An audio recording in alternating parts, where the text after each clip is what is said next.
wish we'd stayed. But I understand why we left. My mom ended up leaving everything behind.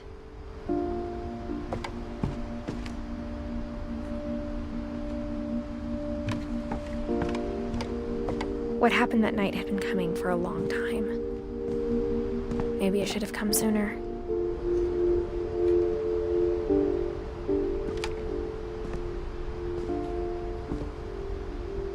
But it had to end one way or another. All that's left now is to tell you about that last night.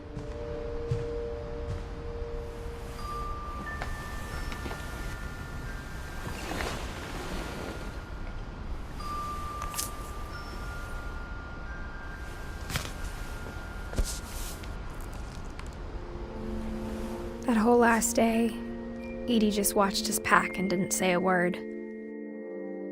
Until supper, when she raised her glass and said, "To our final night together, and all our final nights apart." Grandma, you know what I said about alcohol. Some of your medications are very Edith, specific. I left a present for you in the hallway. Why don't you go open it? The grown-ups have to argue now. I'm sorry, you're right.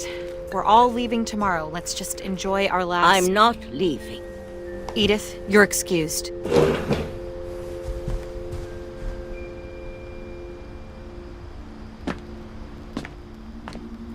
The power had been shut off that morning, but Edie always had plenty of candles. When my mom sealed the library, I don't think she knew about the other entrance, or that Edie had a key to it.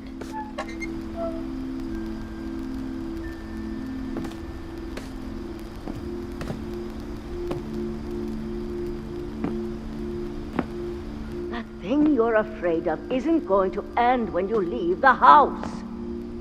Edith has a right to know these stories. My children are dead because of your stories. I think it's best if Edith and I leave tonight. We'll have the nursing home send a van for you in the morning, okay?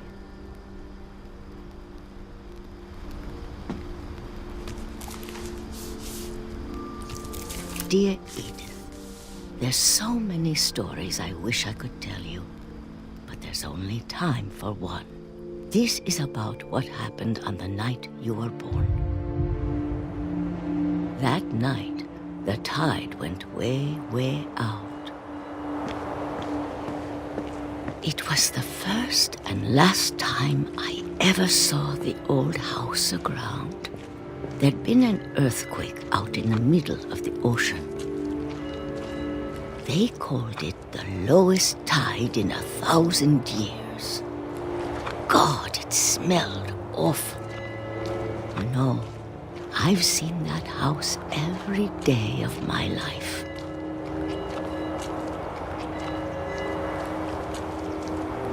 But I never thought I'd go back to it.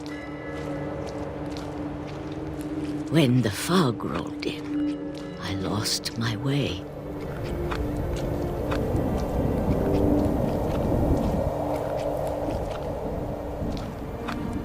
I got turned around.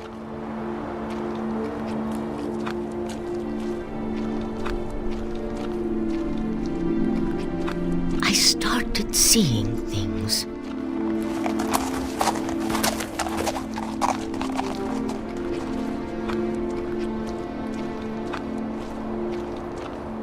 Things I'd forgotten had ever existed.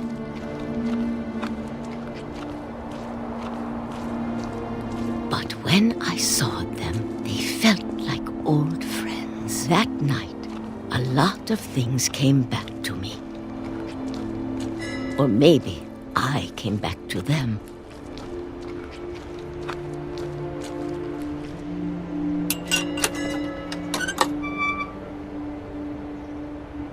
Things I can't explain, but that I need you to try and... Edith, what are you doing in here? It's mine! Edith! Mom, you're gonna rip it! Let go! I kicked and screamed, but Mom dragged me to the car. I never saw Great-Grandma Edie again.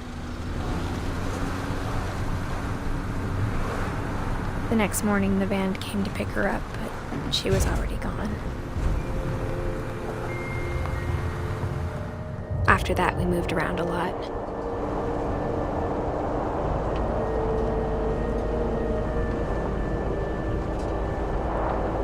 We both tried to make the best of it.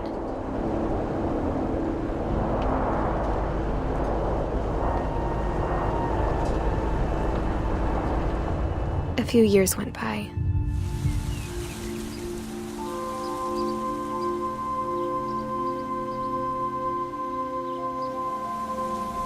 My mom didn't like to talk about it, but she started getting sick a lot. The rest happened pretty quickly.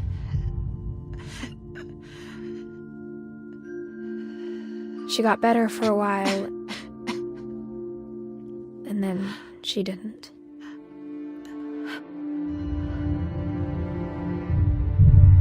And then I was alone. The last Finch left alive.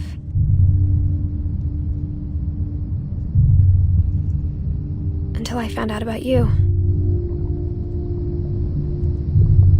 I'm still not sure what to tell you about all this. If we lived forever, maybe we'd have time to understand things. But as it is, I think the best we can do is try to open our eyes. And appreciate how strange and brief all of this is.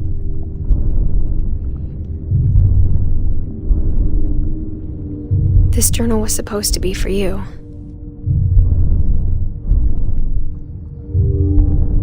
But now I hope you'll never see it. I just want to meet you and tell you all these stories myself. But I guess if you're reading this now, things didn't work out that way.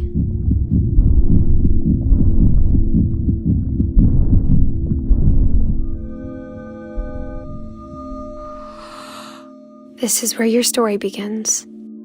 I'm sorry I won't be there to see it. It's a lot to ask, but I don't want you to be sad that I'm gone. I want you to be amazed that any of us ever had a chance to be here at all. Good luck.